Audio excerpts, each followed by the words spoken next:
can't bring it back. This is what happened. Decades have come and gone for Vivian Gibson. It's the past. Yet what remains are memories of the neighborhood she was born into, still loves, and greatly misses. You can see how densely populated it is. This map outside St. Louis's newest soccer stadium, City Park, and this is Bernard Street, I think. So this is my house. Tells the story of Vivian and the many others who called Mill Creek Valley home. Today, we know this area is downtown West and Midtown, but as far back as the 50s, it had already been long established as St. Louis's first predominantly African-American neighborhood. The community, my life, my friends, our churches, our schools, going to baseball games. Mill Creek Valley sat exactly where many will soon watch soccer, visit Union Station, or maybe even see a basketball game at Chaffetz. For 54 blocks, 20th on the west to Grand, Olive on the north, and then the rail yards on the south, it filled much of St. Louis's central corridor. It was a pretty inclusive community. Gibson put her memories of growing up in the African-American neighborhood into this book, The Last Children of Mill Creek. She tells the stories about her parents, 7 siblings, and grandmother, all who lived in an 800-square-foot row house. You can see how densely populated it is. You had friends, you played in the streets.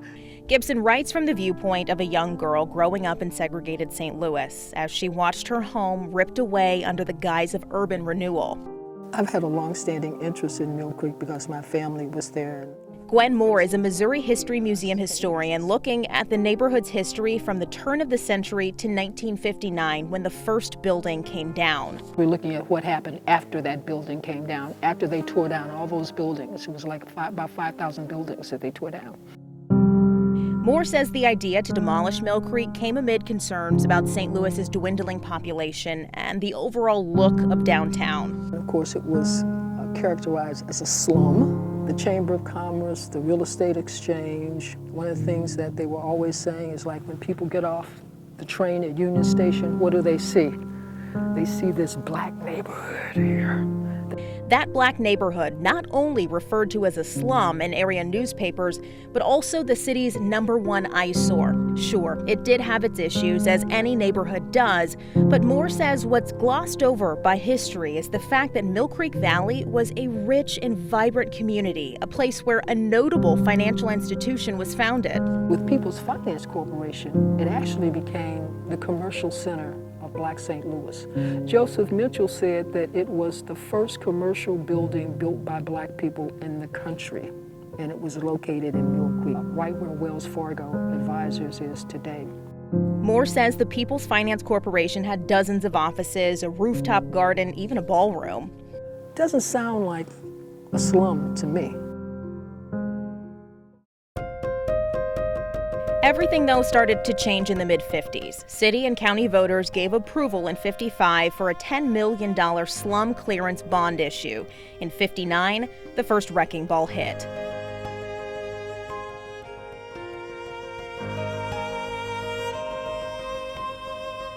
So tell me, what was it like when it finally came out that they were going to demolish it, tear it down, bring in the wrecking balls? Well, I was a child. I was only about 10 years old when it all happened, so I can only imagine as an adult looking back.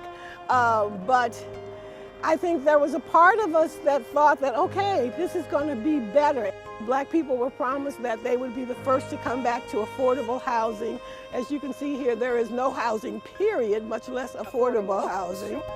The only church left standing today, Berea Church in Midtown. St. Louis University now owns the building, renamed Il Monastero. But for 10 years after the Great Raise, desolation. There was a long period where it was called Hiroshima Flats. It was just devastation, just flat out nothing here.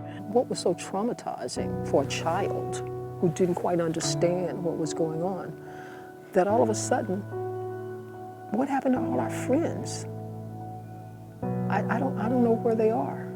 And that's what happened, that people just started disappearing. St. Louis University eventually acquired 22 acres of the Mill Creek Valley tract. The historically black college, Harris Stowe State University, expanded, but so did the roadways. The Daniel Boone Expressway, Highway 40, now known as 64, ballooned, eating up more land in Mill Creek.